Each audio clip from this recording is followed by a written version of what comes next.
does not suit us. We're born for the storm. If you've been to elementary school history class, you've probably seen this painting of George Washington crossing the Delaware River. But not many know why he was crossing and the events that occurred because of it. The Marines and the Continental Army were proving to the people they can go toe-to-toe with the British and that there was still hope for independence. These are the battles of Trenton and Princeton, the Christmas-time conflicts that saved the Revolution. By the fall of 1776, the Continental Army was fighting a losing battle. Patriots just got driven out of Manhattan, losing over 2,000 Patriots to British imprisonment. Even George Washington himself just barely avoided capture. After their defeat in New York, Washington took his forces through New Jersey to the Pennsylvania side of the Delaware River. The American people felt the fight for independence was a lost cause. Washington knew he had to do something fast or else the revolution was over. So, he decided that on Christmas Day, he and his men would cross the Delaware and attack the city of Trenton, guarded by 1,400 Hessians, German mercenaries hired by the British. His plan was to surround the Hessians with a three-section assault, with General James Ewing's men, Colonel John Cadwalader's militiamen, and Washington's 2,400 men would lead the main assault. The night of Christmas Day, Washington and his men went across the Delaware River, which would later become the famous American painting.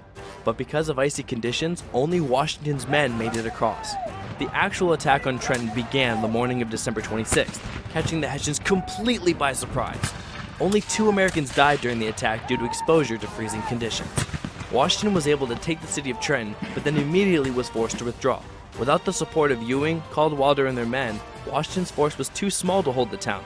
So he decided to go back across the Delaware to rendezvous with his men. The Patriots won the Battle of Trenton. After their victory at Trenton, Washington received word that a very large British force commanded by General Charles Cornwallis and General James Grant was coming, so he set up his defense just south of the Assunpink Creek. While en route, Cornwallis left 1,500 troops at Princeton with Charles Mahood, while taking the rest of his men down to Trenton. The British attacked Washington's positions January 2nd, but was repelled 3 separate times before deciding to wait until the next morning to continue the attack. Washington had his own plans. During the night, Washington left 500 troops and 2 cannons to make noises with picks and shovels to make it seem they were digging in for combat. The following morning, when the British came to attack, the Americans were gone and already almost to Princeton.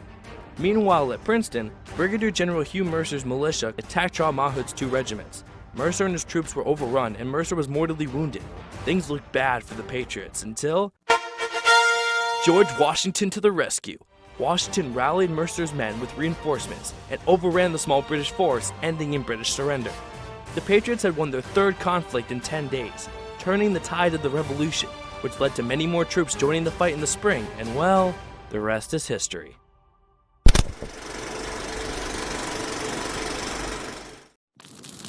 Fate whispers to the warrior, "You cannot withstand the storm."